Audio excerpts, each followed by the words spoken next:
Returning to my Coin Lady channel, I am pleased to see you again. Everything we've discussed for the last many years is finally coming to fruition. Before anything else, I wanted to let you know that our Gary Gensler team is planning to hold you accountable tomorrow when he testifies before Congress. So, stay tuned for updates. By the way, as the case verb was about to end, make sure to check the cell. This is why, my friends, trouble is on the way. Alright, today the ECB tweeted about the cell, and what does it say? CBDCs say something about a new furniture system and a new payment system. How about we leave now? According to an executive board member, a digital euro would be a digital currency that everyone in the euro region could use and accept. If this were to happen, we would all benefit from it. Please enjoy today's video. Everyone involved, customers, businesses, and financial institutions, would reap real rewards. Dear everyone, looking at the Digital Euro Association from 2012 to 2022, who partnered with Ripple, is something you should consider. As for the right people to back a central bank and digital currency, I'm not sure if that's still the case, but it's the direction the world is heading in.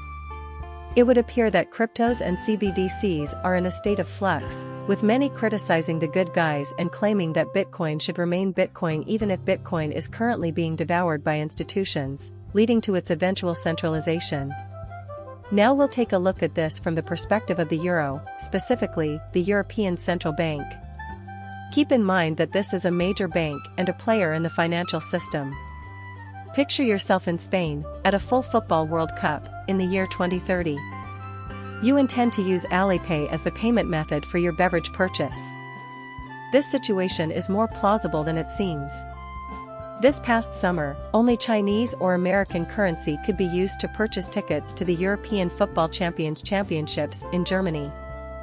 Imagine this in the US, you make it to the Super Bowl, but you can't get a ticket because you don't have any US dollars. My quest was fruitless. Definitely not me. Naturally, the euro system will keep making sure that Europeans can pay with cash. A growing number of people prefer to use digital payment methods, such as online purchasing, and cash is losing popularity. There you have it, folks, the present financial system is on the collapse, while a new, digitally based one is on the rise. As an example, the percentage of euro area businesses that do not accept cash has been rising sharply, and more individuals are doing their grocery shopping online. Oh, you guys don't mention it, do you? This situation and how XRP will enable cross-border payments has been on our minds for quite some time. You guys? For everyday transactions, it will serve as the new currency's beating heart. However, whether or not this is the case is debatable. They can't stop babbling about this digital concept. Can you guys even begin to fathom the consequences of being unable to pay digitally?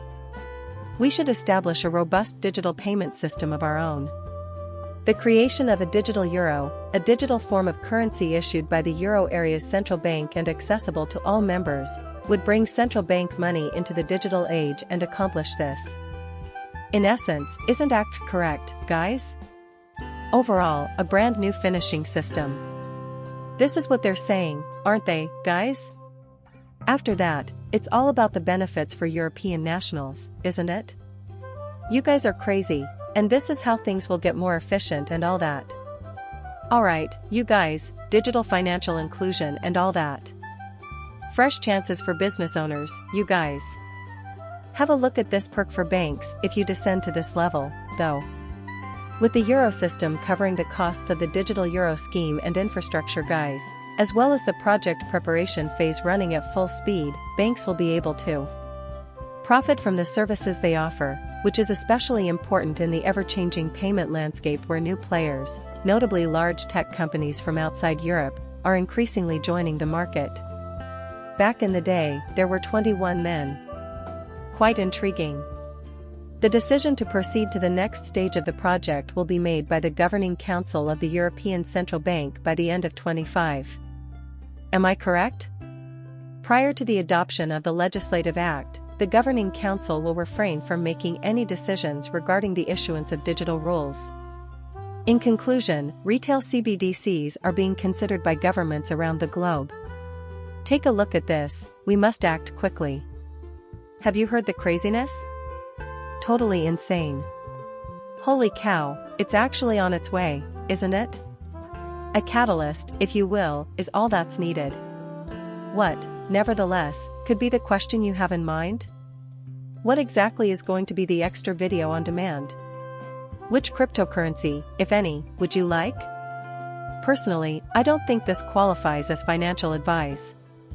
Documents highlight the danger that banks face from fintech disruptors if they do not adopt Ripple's technology and use XRP for payments. More evidence suggests that JP Morgan, Goldman Sachs, Deutsche Bank, and others are doing just that. Am I correct? Recognizing this, a number of major investment banks, including JP Morgan, Goldman Sachs, Credit Suisse, and Goldman Sachs, are bolstering their independence initiatives by investing in the company R3CEVSEF, whose goal is to create industry-wide blockchain and financial services standards. Meanwhile, infrastructure companies like Swift could be in a better position to capitalize on this space because they are third parties and can cast a wider net in the financial services industry. Blockchain companies like Ripple Labs, which is focused on the XRP ledger and XRP, could also play a significant role in this. If Sean's banks don't adapt to new technologies and fintech rivals, they risk losing a market share they've been dominating for decades. Am I correct? Even if a new competitor were to enter the market, banks would still have a say in how aggressively they push for minimum viable products, such as the infrastructure to open the tab and activate them in response to customer demand. To summarize, according to one banker we spoke with, financial institutions should be open to change. You people know that disruptions are inevitable? As a matter of fact, it never changes. So, they just informed us, in no uncertain terms, that we should unify protocols and interfaces and make joint database synchronization more efficient whenever possible. Take a look at examples of strongly centralized systems. Regarding that, I am unsure. However, our names, such as Ripple and several R3 initiatives, both has a strong potential to supplant portions of the current financial infrastructure at a reasonable cost. Excuse me, have you seen that? They are essentially stating that the system has to be changed, guys. Someone else needs to step up and replace him as a guard. Also, it'll involve cryptocurrency, won't it? The International Monetary Fund and the World Economic Forum have launched initiatives like the Ripple Ledger and the San Francisco Bridge currency to help the global economy weather the storm.